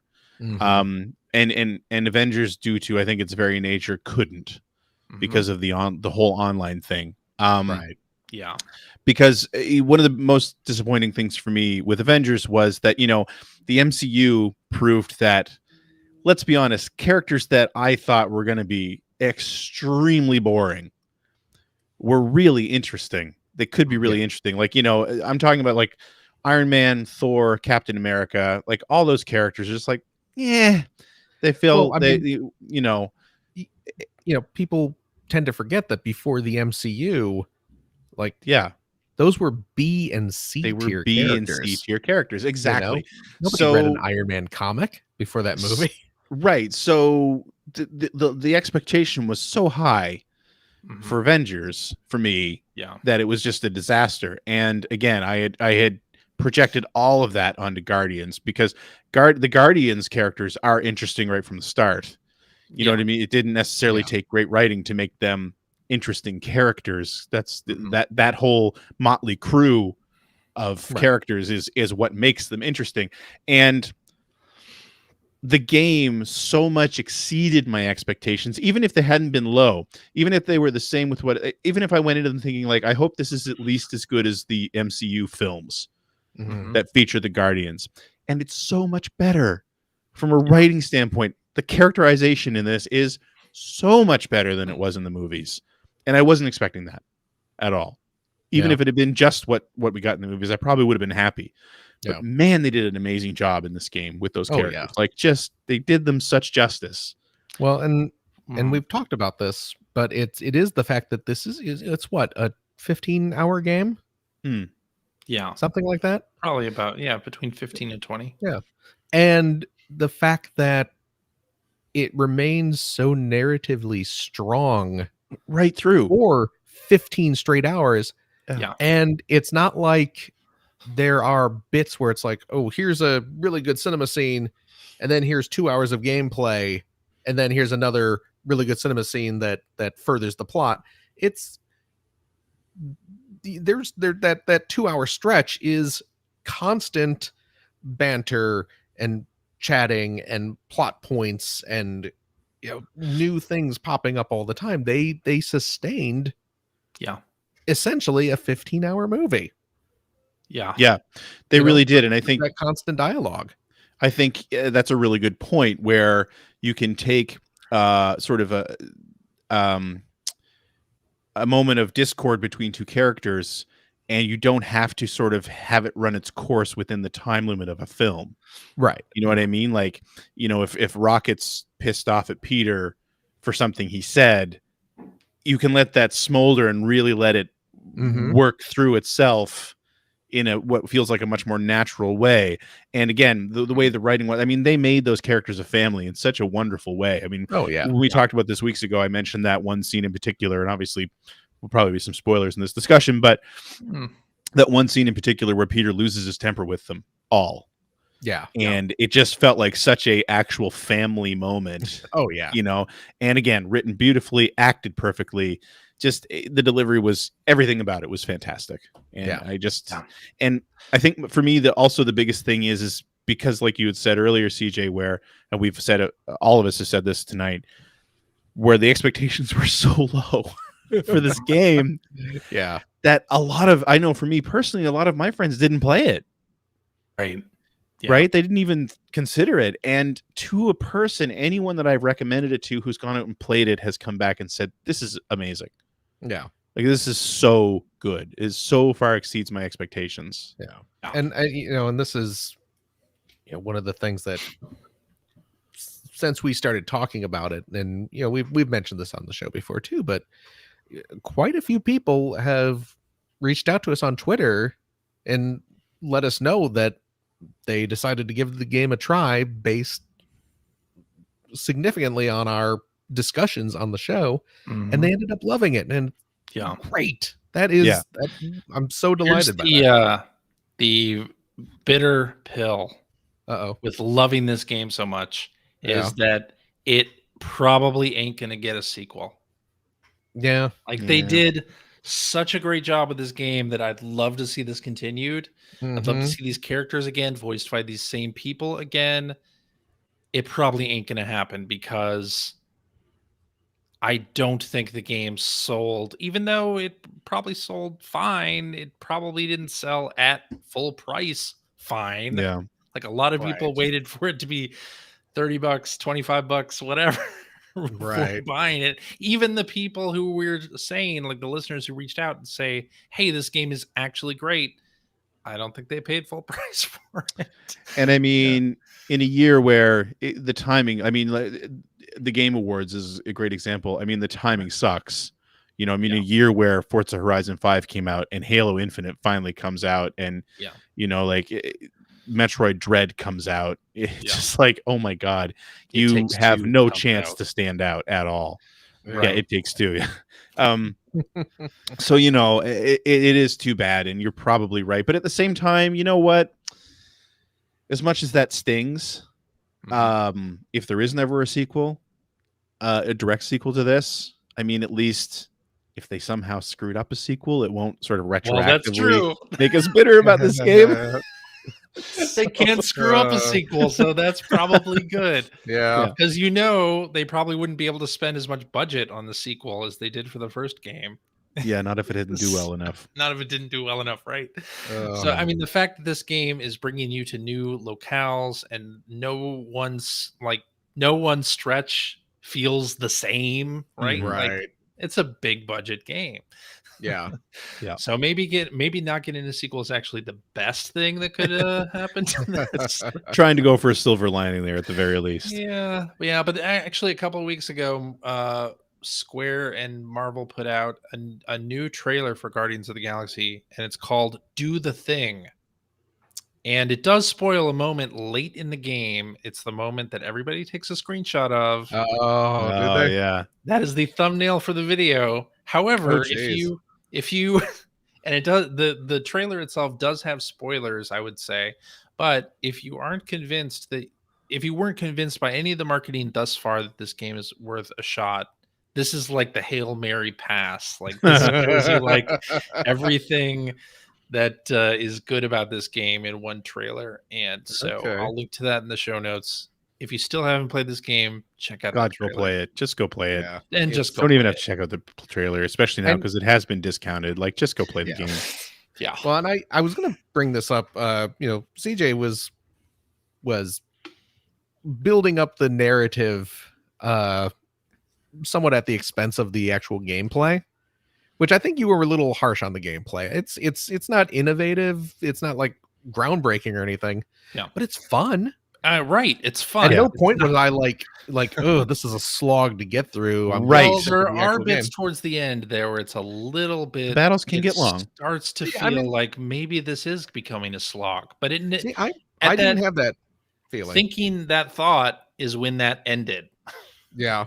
Maybe this is becoming a little bit of a slog. Oh, it's over. Yeah. See, I never had a moment where I was like, oh, I'm getting sick of this. Because you know what? I started to really enjoy the team direction mechanic Yeah. during the fight. You know, And yeah.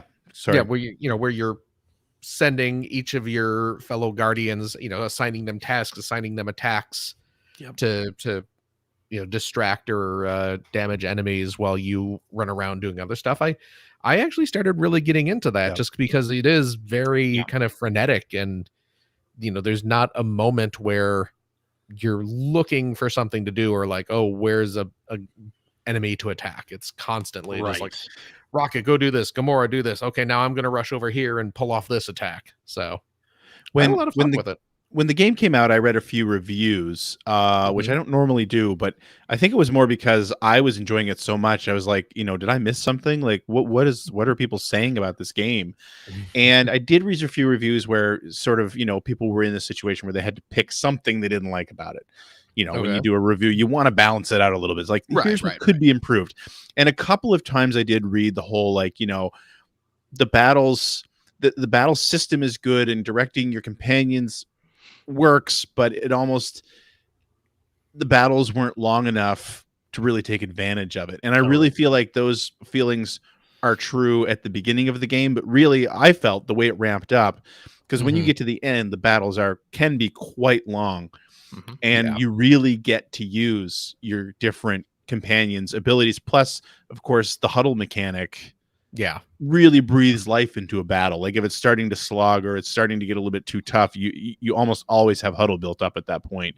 And it really just sort of resets the battle for you, and and you continue on. So I have almost no, outside of the bugginess, I have no real It is complaint buggy. about this game. You do have to be able to forgive some bugs, because there are a lot of kind of obvious bugs. I think I may have had it hard crash on me once during the game, and there'd be occasional stuff where it's like the subtitles would just decide they don't want to be here for this dialogue, stuff like that. Because that was one of those games where I did turn on the subtitles just because there is so much dialogue, and when you walk through a populated area, you have the NPCs like kind of having a little chatter amongst themselves, and if you don't have the subtitles on, you're probably not going to hear what they're saying as you walk by. And so but yeah, every now and again, subtitles get tired. They got to take a break for a few lines of dialogue. I mean, it's a long game. Yeah, it is. But man, game of the year. This is game the of the first year. time we've all had the same. Is it really? I don't know, but what playing this game has reminded me so much of is when we were all playing The Walking Dead. Because I don't think we've had, and maybe maybe The Last of Us, but otherwise, The Walking Dead, I think, was one of the last times that all of us were so enamored by the same game at the same time. Right. You know what I mean? Yeah. So, really great. Listen, let's do a quick recap. CJ, what were your top 5 games of the year? Let's just recap them again. Top 5. It was The Forgotten City at number 5. Number 4 is Metroid Dread. Number 3 is Bowser's Fury. Number 2 is Ratchet and Clank Rift Apart. And number 1 was Guardians of the Galaxy. And Phil? Mine is mostly CJ's list, except I got Kena, Bridge of Spirits at number 5. Then Metroid Dread, Bowser's Fury, Ratchet and Clank, and Guardians. And mine at number 5, Picross S Genesis and Master System Edition. 4, F1 2021. 3, Kena, Bridge of Spirits. 2, Ratchet and Clank Rift Apart. And number 1, of course, the official Player One podcast game of 2021, Guardians of the Galaxy. So before we close out and CJ starts the outro, because you're still doing the outro this week. Oh, okay. What is your most anticipated game for 2022, And Chris Johnston. Well, I'm gonna have to say it is Splatoon 3. Really? Yeah, that I is did my not most expect that. anticipated game. I love the Splatoon games, and I feel like I'm ready for another one. I'm ready to get back in that. Mm. And I think my daughter will be really into doing multiplayer matches with me as well Mm. at this point, which is great. But there are a lot of games coming out in 2022. Like Especially I March. put together like a Early short March. list. Yeah, exactly. Plague Tale Requiem is in there. The Evil Dead game that's an asymmetrical thing is in there. Evil West, which is a sort of zombie western type game, looks really cool, from Focus Entertainment. And then Breath of the Wild sequel, if that comes out in 2022, Yeah, I don't Oh, feel yeah. that, but that's right up there. But that is sort of like up in the air. Nobody really knows when that's coming out. But we definitely know, unless it's delayed, Hmm. Splatoon 3 is going to come out in 2022, and I'm excited as hell about it. Phil, what about you? Most anticipated game in 2022? Picross S7. Oh, and so in like 12, 15 days? Yes. Yeah. So Yeah. please look forward to that. You know what? I was thinking the long delayed Lego Star Wars Yes, Skywalker right. saga was going to be my most anticipated of the year. But I think that might be my second most anticipated, because when I was thinking about it, I was like, you know what, if I'm being completely honest with myself, like the one game that I'm assuming it's coming out next year, kind of has to.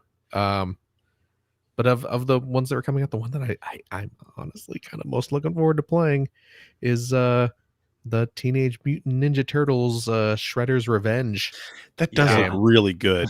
That 2D pixel art beat 'em up homage to the old Konami arcade games, which Yeah. looks beautiful. It really and I does. am very, very excited to play it. So I think what I'm learning here is that I need to make myself a list so I don't forget some of this stuff, I know, right? because I'd forgotten that was even a thing. But yes, absolutely.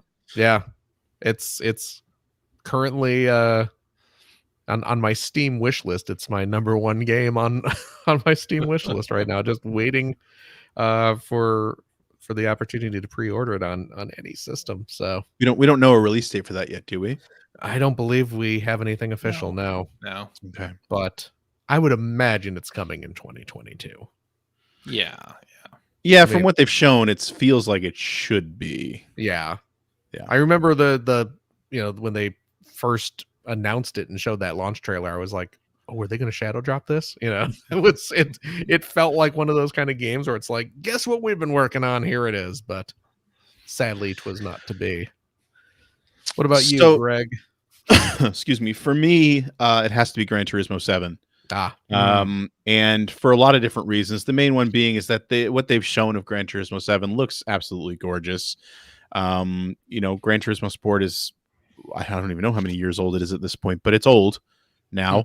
And although I will say one of the main reasons, Gran Turismo 7 again looks gorgeous. I'm excited that they're sort of making a numbered sequel, because with Sport they tried something a little bit different.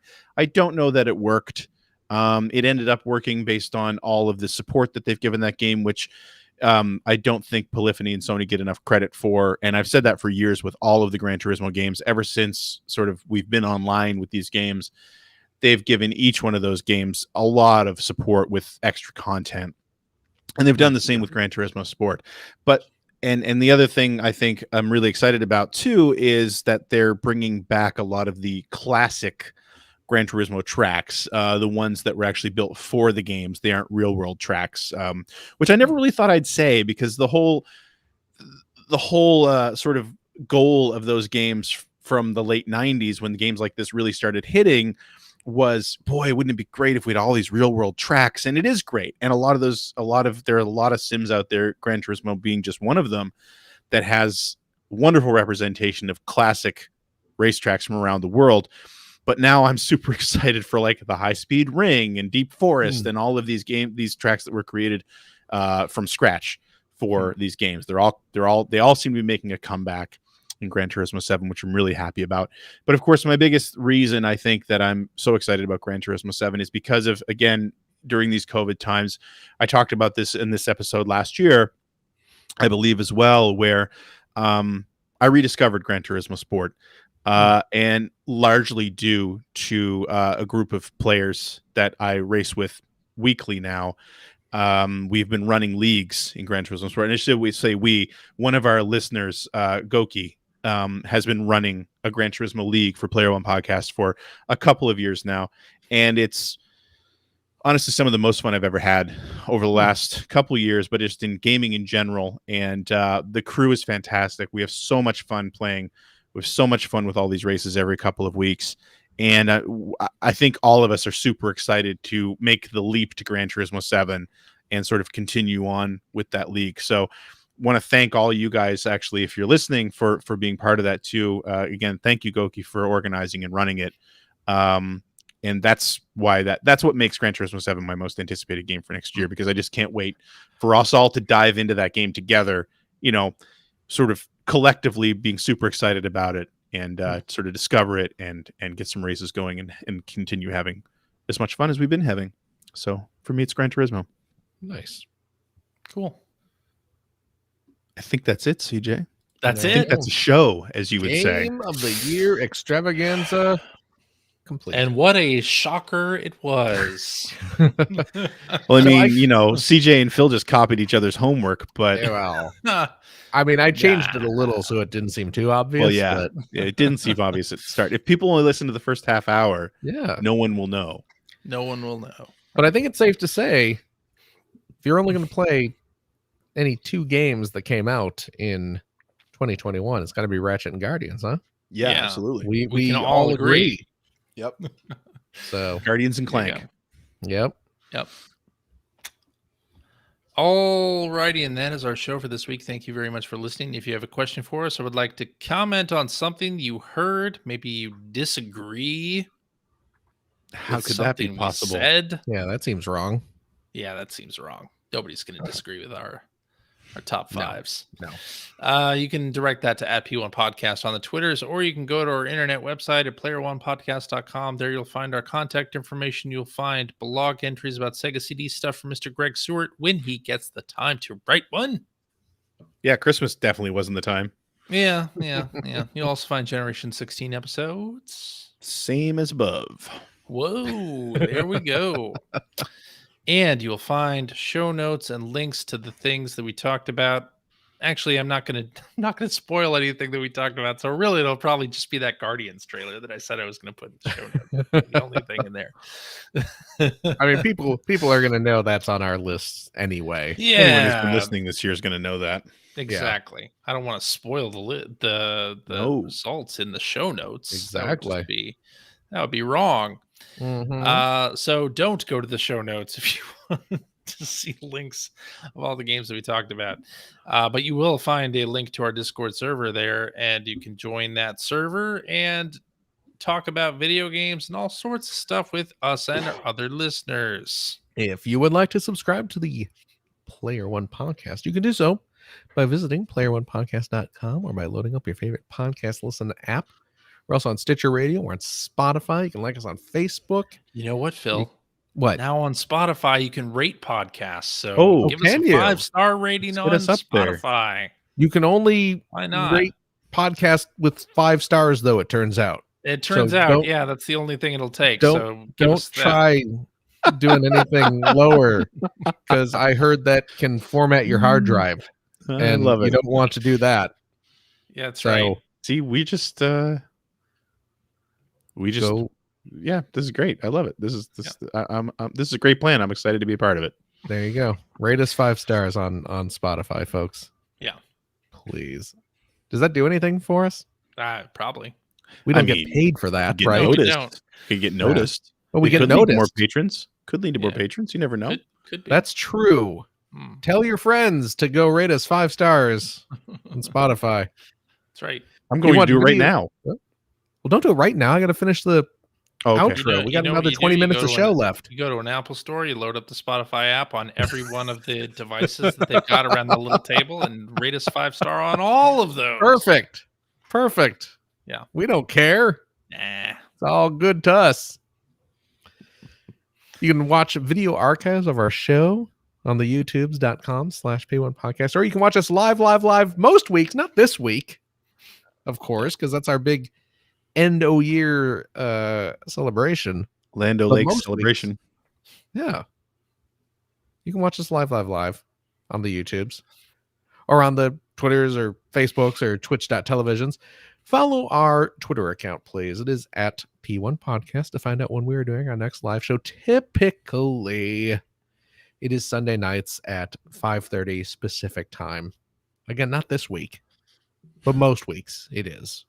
So please do that. And if you like what you've heard, and how could you, head over to patreon.com/P1 podcast, throw a few shekels our way. CJ has been spending a lot of money lately commissioning erotic fan art Mm-hmm. of No. Rocket Raccoon and Ratchet in compromising positions. No, but I'm sure that does exist on To the internet. celebrate his top 2 games of the year, he's like, what would happen? The top 2 games are 69. 69. There you Really? go. Yeah. Really? I'm going to cut Wow. that bit out. You're getting you're Cut it spelling out your plans there. No, So- I do no such thing, Phil. I'll have you know. I don't commission. You stuff draw it like that. I yourself. draw myself. no one can match my artistic vision. Only I know the exact details I want in this illustration. That's right. Clank's over on the side just watching.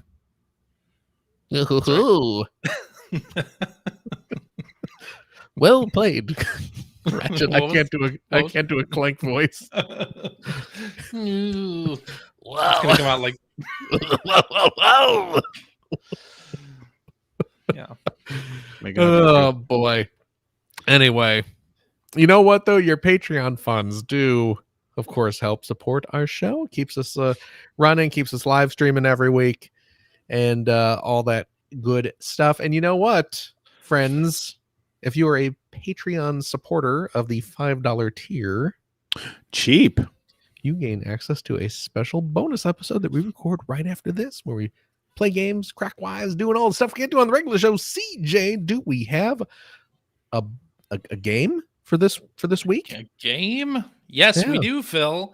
What do we I'm gonna have? do something. Well, it's kind of like a review quiz, except I'm gonna take text.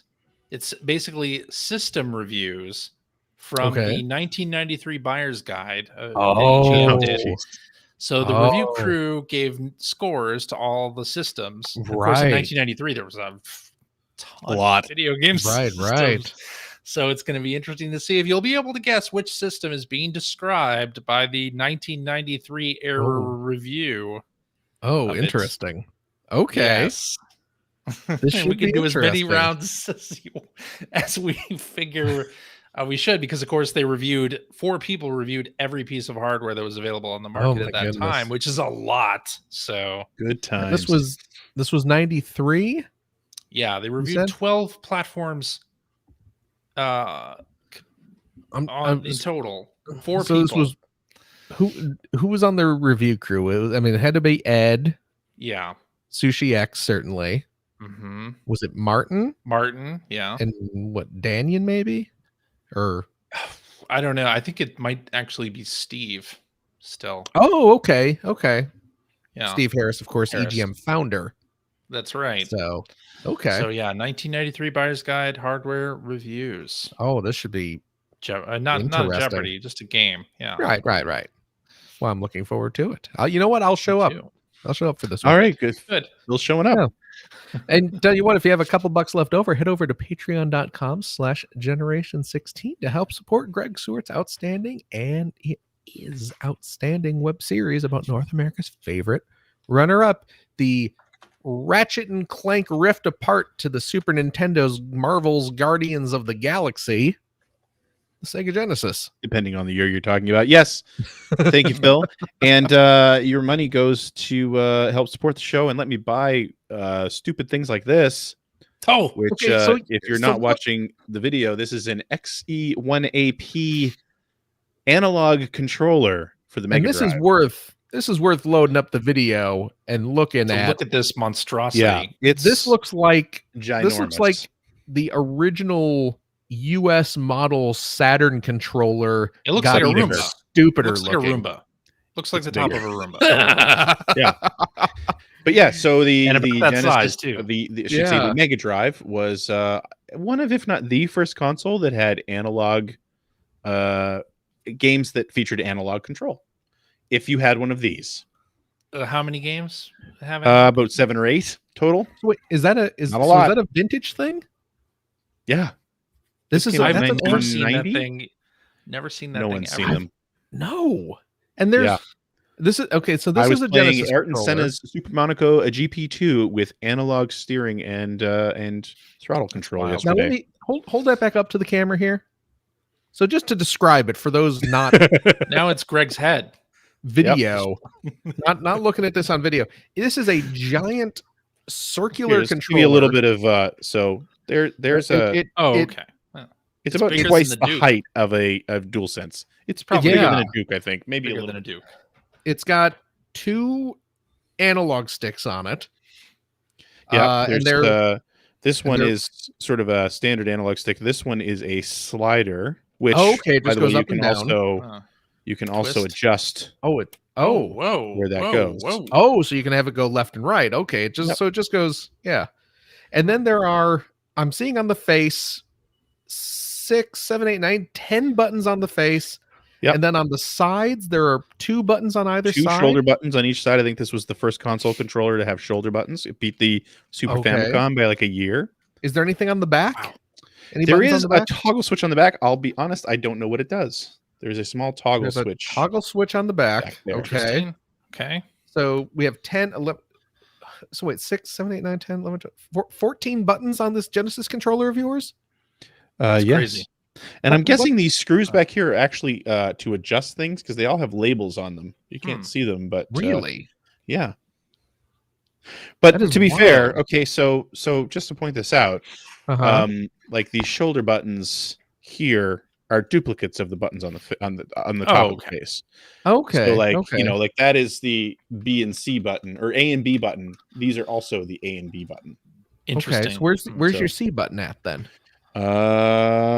Somewhere. Now does this See, it should be pointed out. This could be used with an MSX as well. This little toggle here will let you. use Oh, it. interesting. Oh, well, see now that makes sense. And these little toggles down here are turbo buttons. Can it be used with an Atari 2600 as well? Because I doubt it. I doubt it. Really? But I don't know. Really? But I'll tell you what it does work with. It does work with a Mega SG. And now and is this just I mean technically is this a 3 button? Is this just ABC? It doesn't have XYZ buttons? Right.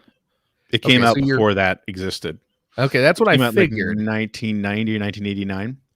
So It you're came out with it's by the same company that made the Framemeister, by the same company Oh. that actually published Afterburner 2 on the Genesis, which was not Sega. It was Dempa Microsoft, which if you watch Generation Really? 16, you'll learn all about. I had forgotten all about that. Mm-hmm.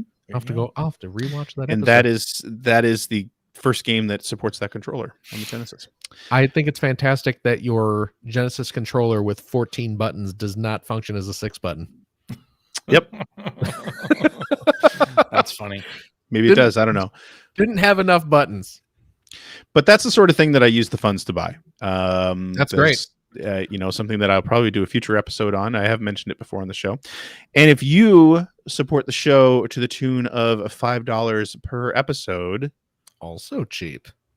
you get access to my weekly vlog called The Weekly Commute, where I sit very safely, stationary most weeks, because Papa Phil won't let me drive and talk to a camera at the same time. It is dangerous. I shouldn't do it. Where I talk about things like that controller and also sort of, or not sort of, actual updates on the current episodes in development, anything interesting I've come across, my research, some of the problems I might be having, other videos I'm working on, and sort of anything else that's on my mind. Mhm. There you go. So please support the show. Do it. Well, I guess that's it, right? I think we're Yeah. done for the year. Okay. Join us next year around this time. We'll talk about our favorite games of 2022. Yep. Assuming Probably it- not going to be Guardians of the Galaxy. Yeah, Probably our list probably won't be the same next year, but who knows? Hard to say. We'll see. We'll see. Yeah. CJ, Yeah. thank you very much. Thank you, Phil. Please stay inside, stay warm. You too. I'm gonna try. Yeah. So, Gregory, Yo. thank you as well, Thank you, Philip. of course. And a big old game of the year, end of the year. Thank you to all of you wonderful, wonderful listeners out there. Every single one of you. We appreciate you joining us. Well, for these many years, and of course, as we are bringing 2021 to a close, and we hope you are all continuing to stay safe, take care of yourself, your loved ones, your friends, your family. Wear masks, get a shot if you are able to, and I guess we'll see everyone in 2022. Mm-hmm. Whoa, the future. So, in the far off future. Countdown to the rest of our lives. Yes, indeed. So please look forward to it. We'll see you next Bye-bye. time, folks. Bye-bye. Bye bye.